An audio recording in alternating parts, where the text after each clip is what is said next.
한 해 동안 열심히 농사를 짓고 있는데 추수 때가 되면 미디안 사람들이 와서 다 빼앗아 갑니다.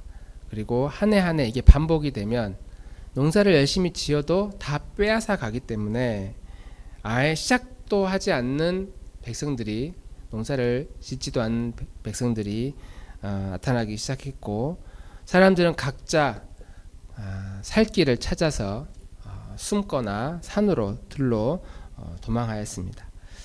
먹고 살 길을 찾아서 산이나 동굴로 숨어 들어갔다고 하는 것은 마치 오늘날 우리들의 삶과 참 비슷한 것 같습니다. 먹고 사는 것이 너무 힘드니까 거기에 교회까지 나의 시간과 나의 에너지를 뺏는 것은 비효율적이다. 그래서 먹고 살기 위해서 떠나는 거죠. 교회도 떠나고 사람들도 안 만나고 모든 것을 다 정리하고 오직 돈을 벌기 위한 시대, 그리고 돈만 많이 벌 수 있다면 모든 것을 다 할 수 있다고 생각하는 시대에 살아가고 있습니다. 근데 그렇게 사는 것도 한두 번이고 아무리 열심히 살아도 채워지지 않는 곳간, 그리고 공허한 마음, 그리고 이러한 공허함이 쌓이고 쌓이면 결국 하나님의 자녀들은 다시 하나님을 찾을 수밖에 없는 것이 우리 인생이죠. 그래서 20대 때 열심히 신앙생활 하다가 30, 40대 주님을 떠났다가 50대가 되고 60대가 돼서 다시 주님께 돌아오는 그런 인생들이 참으로 많이 있습니다. 이스라엘 백성들도 도저히 이렇게는 못 살겠다라고 생각이 들어서 드디어 하나님을 찾기 시작합니다. 하나님을 찾은 지 7년의 세월이 흘렀고 하나님은 기드온을 부르셨습니다. 기드온은 당시 싸움에 능통한 자고 힘이 있는 대장부, 혹은 불의를 보면 참지 못했던 그런 사람과는 아주 거리가 먼 사람이었습니다. 온니엘이나 드보라와 같이, 혹은 에웃과 같이 정의에 불탄 그런 사사들과는 달리 그냥 먹고 살기 위해 장꾀 부리는 사람. 남들이 이게 다 포기하고 있을 때 이렇게 하면은 좀 더 살 수 있지 않을까 하면서 산속에 미디안 사람들에게 들키지 않으려고 산속 깊은 곳에 숨어서 숨 죽여서 농사를 짓고 거기서 타작마당에서 추수한 곡식을 손질하려고 하던 그런 사람이었습니다. 누가 봐도 용맹하거나 용감하거나 힘이 있다고 보지 않았을 법한 아주 평범한 사람인데, 그런 사람을 하나님은 부르셔서 힘이 있는 용사여, 큰 용사여, 이렇게 이름을 이제 붙여주십니다. 그리고 더 이상 숨어 있지 말고 당당하게 나와서 싸워도 된다, 이렇게 말씀하시죠. 기드온이 지금 처한 현실은 또 기드온의 그 외적인 모습만 보면 큰 용사 혹은 힘 있는 용사와는 어울리지 않는 모습입니다. 만약 우리에게 누군가가 아주 믿음 훌륭한 김 집사님, 박사모님, 이렇게 힘이 있고 능력이 많으신 분들, 하나님께 귀하게 쓰임 받으실 분들, 그렇게 말하면 웃으시는데 웃음이 좀 날 겁니다. 왜냐하면 우리 자신을 우리가 잘 알고 있잖아요. 내가 마음만 먹으면 주님을 위해 정말 많은 일을 할 수 있어 라고 생각할지 모르겠지만 우리는 그런 마음조차 들지 않는 그저 평범한 소시민이고, 누가 봐도 큰 용사의 자격이 될 만한, 또 큰 믿음의 자격이 될 만한 사람은 아니라고 스스로 생각하는 거예요. 제가 그렇게 단정 짓는 게 아니라 아마 그렇게 생각하지 않을까? 저의 오해면 좋겠는데 그렇게 생각하지 않을까, 이런 생각이 듭니다. 그래서 누군가가 저를 칭찬할 때 그것이 되게 불편한, 나의 믿음과 나의 신앙에 대해서 칭찬하려고 할 때마다 불편한 마음이 저는 듭니다. 회사에 있으면 저는 굉장히 믿음이 좋은, 술도 안 마시는 그런 사람으로 평가받거든요. 굉장히 가정에 충실하고 사람 좋고 아주 좋은 건 다 말해요. 근데 그런 말 들을 때마다 굉장히 불편합니다. 실제로 제가 그런 사람이라고 생각하지 않기 때문에 그런 생각이 들어요. 잘 받아들여지지가 않습니다. 그러니까 이 큰 용사다라고 누군가가 나에게 말할 때 받아들여지지 않는 이 마음, 도대체 이 마음의 이 출처가 뭐냐? 왜 나는 이걸 잘 받아들여지지 않는가? 근데 이걸 받아들이는 사람이 있었으니 기드온이에요. 기드온이 이걸 받아들입니다. 그러니까 기드온의 모습은 우리랑 똑같아요. 이렇게 숨어가지고 들키면 어떻게 하지 하고 벌벌벌 떨면서 막 하고 있는 사람입니다. 다른 사살과는 완전히 다른 지금 그 스케일의 사람이에요. 숨어가지고 그냥 먹고 사는 거 겨우 해결하려고 하는 아주 평범한 그런 사람인데 하나님이 기드온에 나타나셔서 기드온에게 이제 뭘 줘요. 막 용기도 주고 비전도 주고 소망도 주고 네가 진짜 할 일이 있다 하면서 12절에 이렇게 이야기합니다. 12절 같이 한번 12, 14, 16절 이렇게 같이 한번 읽어보겠습니다. 시작. 주님의 천사가 그에게 나타나서 힘센 장사야 주님께서 너와 함께 계신다 하고 말하였다. 14절. 그러나 주님께서 가서 이스라엘을 미디안의 손에서 구하여라. 내가 친히 너를 보낸다. 16절. 그러나 주님께서는 내가 반드시 너와 함께 있을 것이니 내가 미디안 사람들을 마치 한 사람을 쳐 부술 것이다 하고 말씀하셨다. 이게 누가 한 이야기냐면 주님께서 이렇게 말씀하신 거예요. 주님께서 내가 너와 함께 하실 것이 내가 함께 할 것이다. 힘센 장사야. 너 그 힘을 가지고 미디안을 쳐 부셔라. 그래서 이스라엘 백성들 이제 구해라. 이 하나님이 지금 기드온에게 계속 이렇게 하는 거예요. 기드온이 입장에서는 나하고 상관없는 이야기라고 생각하는데 하나님이 기드온에게 지금 큰 비전을 주고 있는 겁니다. 용기와 소망의 말을 하고 있는 거죠. 이 말을 지금 듣고 있을 때의 기드온의 상태는 이스라엘 상태가 별 다를 바 없어요. 숨어 있었고 위축돼 있었고 잡히면 어떻게 하나 걱정하고 있는, 그래서 잡히지 않기 위해서 열심히 도망 다니고 있는 모습이 기드온이고, 그게 지금 이스라엘 백성들의 모습이고 오늘날 우리 그리스도인들의 모습인 것이죠. 아무튼 누군지는 뭔지는 모르겠는데 뭐가 날 쫓아와. 그래서 쫓기듯 살아가는 그 인생들 사람들이 있지 않습니까? 우리의 모습일 수도 있고, 시간에 쫓기기도 하고 능력에 쫓기기도 하고 돈에 쫓기기도 하고.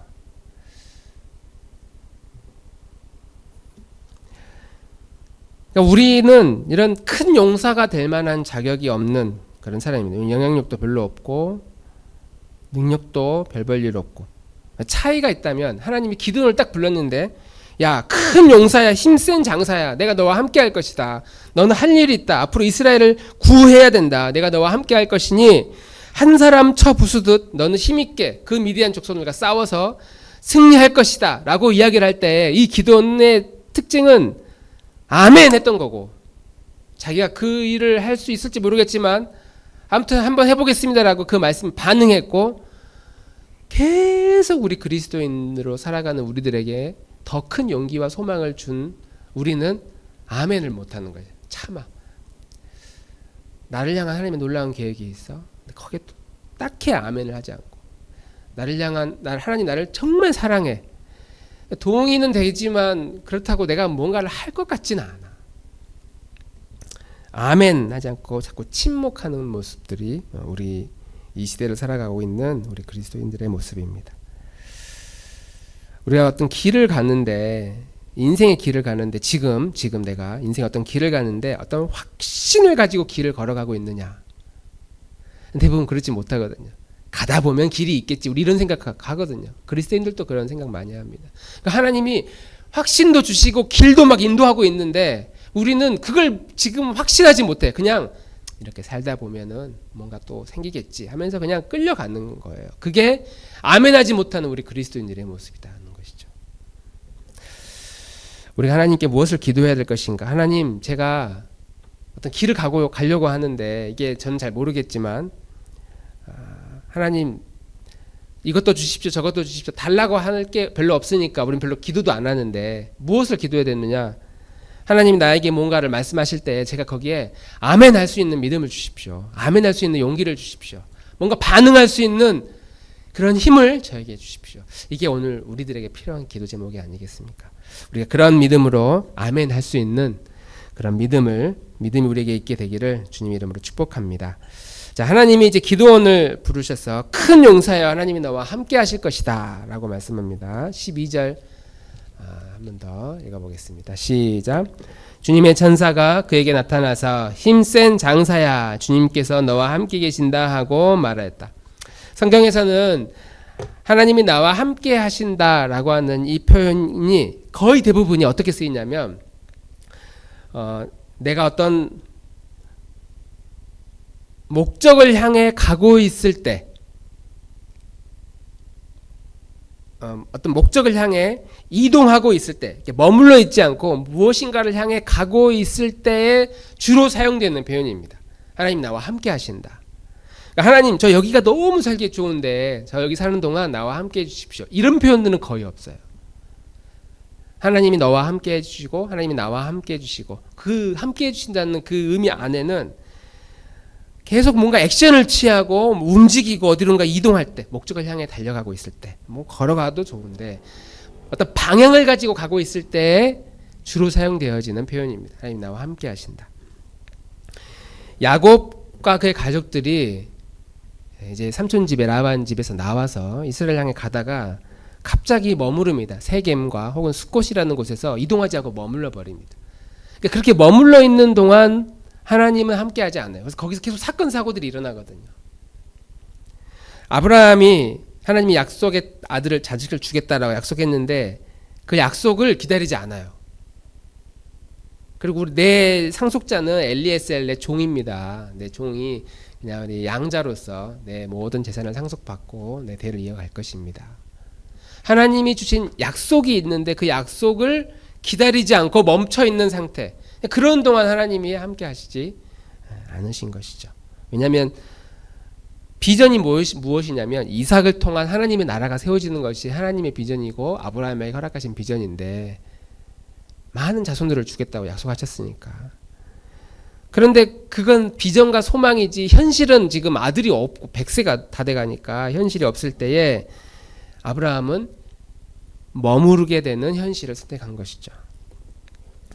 신약계도 비슷한 내용이 나옵니다. 베드로와 제자들이 산속 꼭대기에서 변화된 예수님의 모습을 보고 너무 황홀하고 너무 좋아서 우리 내려가지 말고 여기서 살면 안 되겠습니까? 라고 할 때에 그렇게 머물러 있는 그 동안 하나님은 그런 태도와는 함께하지 않으신다. 내려가서 해야 될 일들이 있다. 사명이 있다.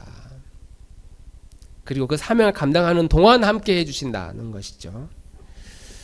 하나님이 나와 함께 하신다는 말은 내가 외롭지 않도록 늘 내 곁에 있어줄게 라는 의미를 훨씬 뛰어넘어서 내가 어떤 것을 향해 걸어갈 수 있도록 그 목표를 향해 목적을 향해 나아갈 수 있도록 필요한 것들 용기도 주시고 힘도 주시고 지혜도 주시고 능력도 주시는 분이라는 거. 이게 성경에서 우리와 함께 하시는 하나님의 대부분의 그런 태도입니다. 야곱이 하나님이 함께 했을 때 언제였느냐? 사닥다리에서 하나님을 만나고 나서 하나님이 너가 삼촌의 집을 향해 가고 오는 모든 길 가운데 내가 너와 함께 하겠다. 너가 지금 가려고 하는 그곳 그리고 다시 돌아올 때 그 모든 과정을 내가 너와 함께 하겠다. 창세기 28장 15절 말씀 함께 읽겠습니다. 시작. 내가 너와 함께 있어 내가 어디로 가든지 너를 지키며 너를 이끌어 이 땅으로 돌아오게 할지라. 내가 내게 허락한 것을 다 이루기까지 너를 떠나지 아니하리라 하신지라.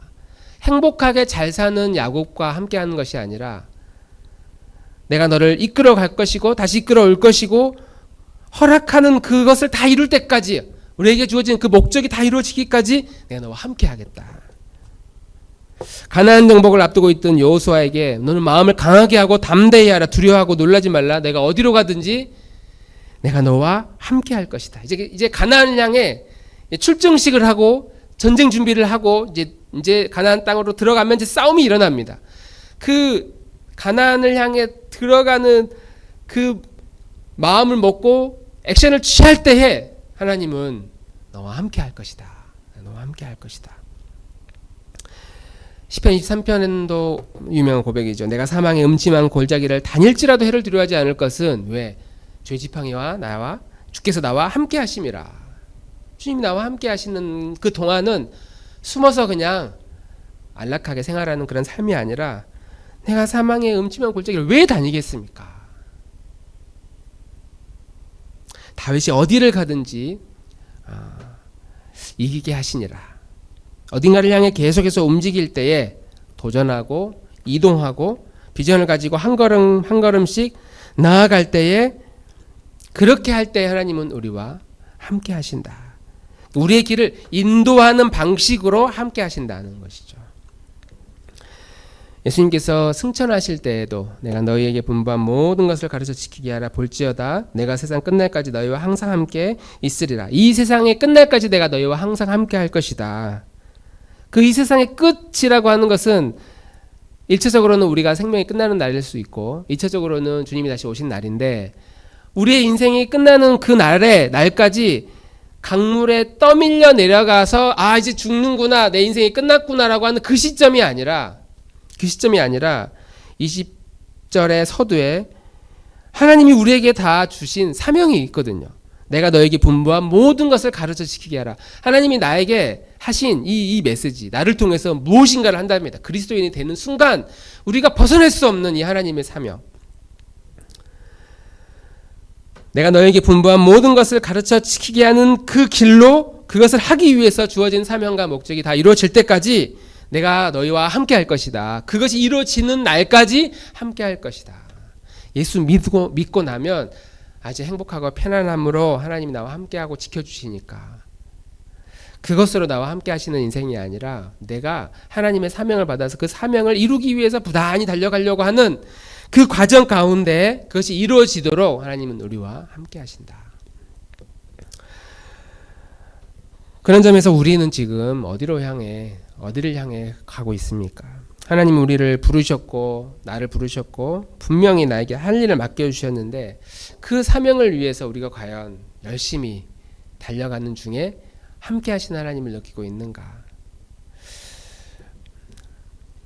마지막 날까지 우리 모두에게 분부한 모든 것을 가르치고 지키게 하라는 그 사명을 위해서 하나님 저는 어떠한 사명으로 주님의 이 분부한 것을 지킬 수 있겠습니까?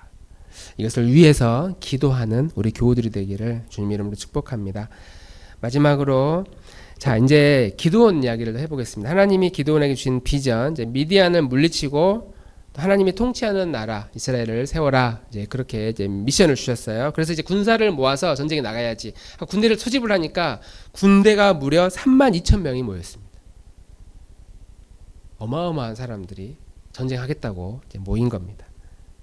그런데 하나님이 이 전쟁을 이상한 방식으로 전쟁을 준비합니다. 그냥 군대를 이제 불러 모았는데 이 군대를 돌려보내는 방식으로 전쟁을 이제 시작한다는 거예요. 돌려보내는 방식으로. 마이너스 정책인 겁니다. 하나님의 마이너스 정책. 말도 안 되는 거예요. 제가 이 기드온의 입장에 섰을 때 돌아갔던 이제 32,000명이 중간에 12,000명 돌아가고 9,700명 돌아가서 결국 300명이 남잖아요. 기드온의 300용사. 300명 남는데 내가 끝까지 300명 안에 남았을 때의 저의 심정과 그리고 32,000명 중에 처음에 12,000명 돌아갔을 때의 그 무리에 속했다고 했을 때 저의 심정 그리고 9,700명 안에 내가 들어갔을 때 저의 심정이 어땠을까 생각을 해봤습니다. 처음에 일단 겁이 나고 두려운 사람들은 다 집으로 돌아가도 됩니다 라고 할 때 12,000명이 돌아가거든요. 10,000명이 남아요. 제가 이제 그 무리에 속해서 집으로 갑니다. 그 사람들은 다 일단 겁이 난 사람들이에요. 그러니까 전쟁에 막 끌려온 사람들은 아니고 자발적으로 막 싸워서 어떻게든 나라를 지켜야지라고 와긴 왔는데 겁이 나요. 근데 이 마음이 착하잖아요. 이 사람들이 다 끌려온 사람들이 아니니까 나라를 위해서 희생하겠다고 온 사람들이니까 지금 32,000명에 들어오지도 않은 사람들도 분명히 있을 텐데 싸우겠다고 온 사람들이니까 마음이 착한 사람들입니다. 근데 하나님이 그런 사람들을 돌려보냅니다. 돌아가면서 어떻게 하면서 다행이다. 아직도 저기에는 어마어마하게 많이 남아. 한 10,000명 넘게 있으니까 저들이 사람들이 알아서 하겠지. 하고 좀 가벼운 마음으로 돌아갔을 것 같아요. 근데 그리고 나서 그 1만 명이 이제 너무 많다. 이번에는 물가로 데려가서 물을 마시는데 이렇게 무릎을 꿇고 손으로 이렇게 딱 떠서 먹는 사람과 입을 이렇게 물에 개처럼 막 핥아서 먹는 사람 분류해가지고 입을 막 물에 대고 마시는 사람들을 이제 돌려보냅니다. 이 사람들은 어쨌든 싸우겠다고 남기로 한 사람이에요. 자발적으로 집으로 돌아가라고 한 사람도 아니고. 근데 이 사람들 돌려보내라는 겁니다. 하나님이. 그러니까 돌아가면서 한편으로는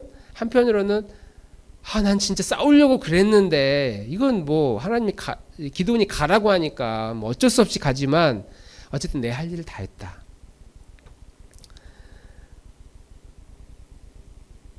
그런데 뒤를 돌아봤을 때 너무 소수의 사람들이 남을 거 아닙니까? 남을까? 나라도 가서 같이 싸울까? 그런 마음을 아주 조금 가지고 있었던. 그러나 자격이 안 돼서 돌아가는 그런 사람. 하고는 싶었지만 어쩔 수 없이 나는 할 수 없는 사람. 우리 그리스도인들이 신앙생활을 하면서 얼마든지 그럴 수 있지 않겠습니까? 내 주님을 위해서 더 뭘 해봐야지. 난 진짜 잘하려고 그랬어. 그런데 환경이 나를 도와주지 않아. 교회가 풍지박산인데 목사님이 막 장로님 교회에서 막 성도들이 싸움이 일어나. 교회에 내가 신앙생활 할 수 없을 정도로 교회가 막 어려워져. 난 진짜 믿음 생활을 하려고 그랬는데 환경이 나를 도와주지 않아. 어쩔 수 없이 떠밀려서 하나님의 나라를 이렇게 떠나려고 하는 그런 사람들이 얼마든지 있을 수 있습니다.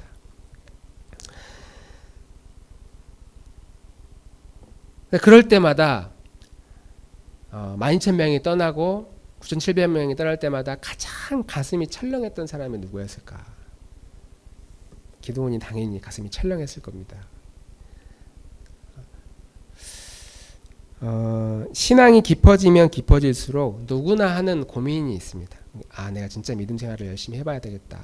정말 하나님의 말씀대로 살아야 되겠다라고 할 때마다 우리에게 찾아오는 고민이 있어요. 그건 뭐냐면 내가 가지고 있는 이 믿음이 진짜 믿음인지가 확실치가 않을 때, 난 진짜 주님을 열심히 믿는다고 했는데 이 믿음이 진짜 내가 하나님을 믿고 하나님만을 의지하는 그런 믿음인지, 아니면 하나님이 아니라 다른 것 때문에 내가 하나님을 믿고 있는 것은 아닌지, 다른 목적이 있는 것은 아닌지, 이 두 가지가 이게 너무 불분명할 때가 있어요. 그러니까 이거는 아무 때나 찾아오는 고민이 아니라 내가 진짜 주님을 위해 믿음으로 살아야 되겠다라고 고민하고 기도하고 그렇게 다짐하고 결단할 때 찾아오는 고민입니다. 당연히 나는 하나님을 믿는다고 생각했는데 대부분 그러거든요. 교회 열심히 다니고 그러면 사람들이 막 칭찬해 주니까 내가 이렇게 열심히 하면 되지. 근데 이제 또 배운 게 있으니까 저는 잘 몰라요, 부족해요 하면서 자기를 또 겸손하게 하지만, 이게 언제 드러나느냐, 조금이라도 나를 이제 누가 지적하거나 나를 인정해 주지 않을 때 막 불처럼 불타오르거든요. 분노가. 내가 지금까지 이 교회에서 한 게 얼만데. 이런 싸움이 한두 번이 아니에요. 저는 수도 없이 많이 봤습니다. 신앙생활을 오래 할수록 그런 모습을 많이 봅니다. 그러니까 자기 자신에게 내가 믿음이 진짜 믿음인지 아니면 껍데기 믿음인지를 계속 확인해야 되는데 이 확인할 기회를 자꾸 놓치게 되더라. 그래서 사탄이 하나님께 가서 욥에 대해서 이렇게 이야기를 하죠. 욥에 대해서 자, 한번 읽어보겠습니다. 4절 5절 시작. 사탄이 주님께 아뢰었다. 가죽은 가죽으로 대신할 수 있습니다. 사람은 자기 생명을 지키는 일이면 자기가 가진 모든 것을 버립니다. 이제라도 주님께서 손을 들어서 그의 뼈와 살을 치시면 그는 당장 주님 앞에서 주님을 저주하고 말 것입니다. 사탄이 지금 하나님께 가서 욥에 대해서 이렇게 지금 고자질하는 거예요. 욥이 지금 가진 게 많으니까 하나님을 경배하고 있지, 다 뺐으면 실체가 드러날 겁니다. 돈이 좀 여유가 있고 시간도 여유가 있고 능력이 있을 때는 당연히 우리가 하나님을 사랑하고 하나님을 의지한다고 생각하지만 우리의 인생에서 그런 것들이 사라졌을 때, 내 삶에 돈도 없어지고 시간도 없어지고 어떤 능력도 사라졌을 때, 그럴 때 우리 믿음의 실체가 드러나거든요. 그게 진짜 우리들의 모습입니다. 기드온에게 32,000명의 군대가 있을 때 기드온은 마음이 이렇게 풍성했을 겁니다. 32,000명. 한번 해볼 만하다. 이 정도면. 근데 집으로 다 돌아가래요. 계속. 만 명 남아요. 10,000명. 작전을 좀 필요하겠다 생각을 했겠죠. 근데 또 돌아가래요. 300명이 남았어요. 근데 이 300명이 돌아가고 나니까 기드온의 그 실체가 드러나요. 벌벌 떨어요. 얼마나 겁이 났느냐. 사사기 10절에 하나님이 이렇게 이야기를 해요. 너가 쳐 내려가기가 두려우면 너의 부하 불화와 함께 먼저 적진으로 내려가 보아라. 자, 이제 너가 내려가 싸울 것이다라고 하니까 이미 기드온 지금 벌벌 떨고 300명 가지고 뭘 할 수 있는지 지금 원래 기드온의 모습이죠. 능력이 없는 큰 용사라고 했지만 아멘이라고 했지만 실제로 기드온에게는 어떤 특별한 재능이나 능력이 없는 사람. 숨어서 장꾀를 부리며 먹고 사는데 그냥 힘을 쓰며 살아가는 그런 평범한 사람이었으니 300명밖에 남지 않았을 이 상황에 기드온이 지금 벌벌 떨고 있는 겁니다. 그러니까 하나님 보다 못한 하나님이 야, 너 너무 그렇게 겁이 나면 너랑 너 부하 둘 데리고 적진으로 모르게 잠복해서 정찰을 먼저 해봐라. 내가 너에게 놀라운 걸 알려주겠다. 그래서 그날 밤에 2명이서 정찰을 내려갑니다. 우연히 적진에서 적들이 하는 대화를 엿듣게 돼요. 거기서 뭘 엿듣냐면 미디안 사람들이 생각보다 수많은 사람들이 벌벌 떨고 있다. 이 전쟁을 두려워하고 있다. 그리고 그들이 어떤 꿈 이야기를 하는데 꿈속에서 저 이스라엘 진영에서 큰 빵이 거대한 빵이 굴러오는데 우리 진영에 그 빵이 굴러 들어가지고 우리 진영을 막 초토화 시키더라. 막 그런 이야기를 막 꺼내요. 그러니까 사람들이 야, 그거 혹시 이스라엘의 그 지금 지도자라고 하는 그 기드온의 그 칼이 우리를 막 치는 거 아니야? 아, 이 전쟁이 도대체 어떻게 될 거야? 막 하면서 염려하는 그 대화를 엿듣게 돼요. 기드온이 그 대화를 엿듣고 그제서야 이 전쟁이 전략과 전술로 하는 싸움이 아니라는 사실을 깨닫고 돌아가서 하나님을 찬양하고 하나님께 영광을 돌리고 그 대화를 듣고 나서 하나님께 영광을 돌리며 돌아가서 이제 작전을 준비하게 됩니다. 야, 이 전쟁이 이 숫자에 달린 게 아니구나. 전적으로 하나님의 위대하심에 달려 있는 거구나. 그러니까 인생의 열쇠가 어디서 있는지를 기드온이 딱 깨닫고 나니까 이제 큰 용기와 희망과 자신감이 생기는 것입니다. 이러한 기드온의 모습을 우리는 기드온의 회심 사건이라고 이야기를 해요.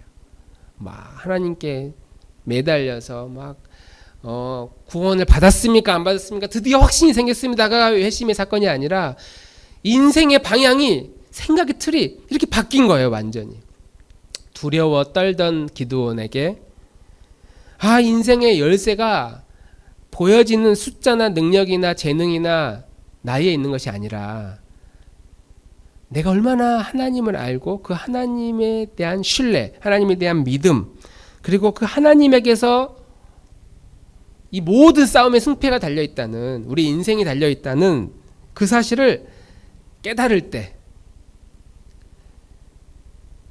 그러니까 그걸 깨달을 때 내 삶의 힘을 이렇게 뺄 수 있는 태도가 생긴다. 내가 이제 죽으면 천국에 가겠구나가 아니고 내 인생의 전부를 지금 하나님이 책임지고 있구나 라는 사실을 깨달을 때 내려놓을 수 있다. 뭘 하라고 해도 아멘 할 수 있는 거죠. 우리는 숫자에 민감합니다. 숫자. 그리고 숫자가 곧 힘이라고 믿는 세상입니다. 학창 시절부터 우리 이번 주에 저희 아이가 이제 시험 기말고사 시험을 봤는데 얼마나 이 숫자에 민감한지 어떻게 할 거냐. 1,000만 원 통장에 1,000만 원 있는 것보다 1억이 더 있으면 훨씬 더 힘이 우리에게 있다고 생각합니다. 물론 1억보다 10억이나 100억이 더 파워가 있습니다. 10층보다 20층짜리가 더 위대합니다. 그리고 10등보다 5등, 5등보다 1등이 더 큰 능력이라고 우리는 믿습니다. 그래서 사람들은 할 수 있으면 더 높게, 더 많이 소유하려고 했었죠. 이게 노아 방주 위에 있었던 첫 번째 인간의 범죄 아닙니까? 바벨탑을 하늘만큼 높이 쌓자. 더 많이, 더 강하게. 그래서 기독교인이 줄어들고 있는 이 시대를 보면서 많은 기독교인들은 크게 걱정을 합니다. 야, 우리가 이렇게 영향력이 줄어들고 있는데 큰일 났다. 그러면서 누구를 적으로 상대하느냐? 기독교의 영향력을 사라지게 만드는 세력을 적대화해요. 기독교의 세력을 약하게 만드는 것들을 사탄의 세력이라고 이야기를 합니다. 왜냐하면 우린 영향력이 커야 되고 지금까지 부흥했었고 교회도 많았고 성도도 많았는데 자꾸 우리를 공격해. 교회를 공격해. 그래서 교회의 영향력이 줄어들게 만들어. 그거야말로 사탄의 세력 아닌가. 하나님의 구원이 언제 이렇게 숫자로 달려있는 것을 역사적으로 언제 우리가 봤습니까? 하나님의 구원은 사람이 많고 적음에 달려있지 아니한 것처럼 숫자가 많고 교회가 많고 화려해야만 하나님의 능력이 나타나는 것이 아니라는 것을 우리는 기억해야 된다는 것이죠. 오히려 많은 사람들이 두려워해서 불안해서 그래서 교회라는 공동체를 떠나요. 그렇게 해도 교회 신앙생활을 할 거면은 그냥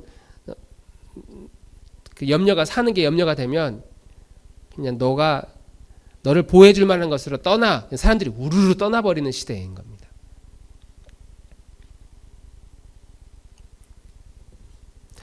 그러나 하나님은 바알에게 무릎 꿇지 않은 7,000명의 선지자를 여전히 숨겨놓았던 것처럼, 그리고 기드온 옆에 300명이라고 하는 적지만 적은 군사를 남겨놓은 것처럼 하나님은 점점 숫자가 줄어들고 영향력이 줄어들고 있는 이 시대에 우리 같은 연약한 사람들을 사용하셔서 하나님의 나라와 하나님의 기적들을 일으켜 가신다는 것이죠.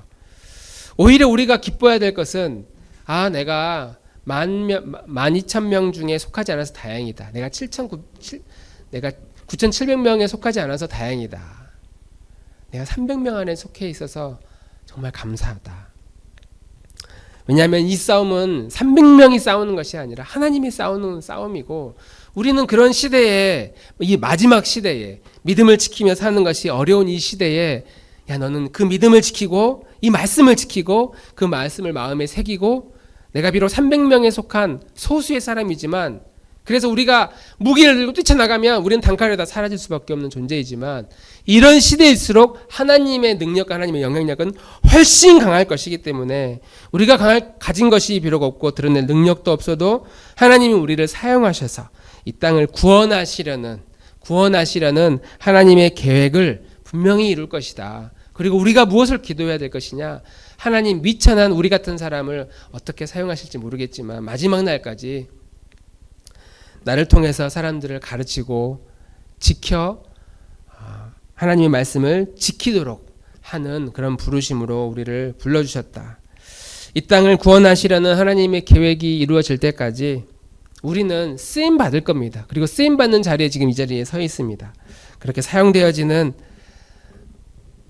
기대를 가지고, 그런 믿음을 가지고 하나님의 계획을 꿈꾸는 그런 우리 나들목 교우들이 되기를 주님의 이름으로 축복합니다. 우리 같이 찬양하고 기도하면 좋겠습니다.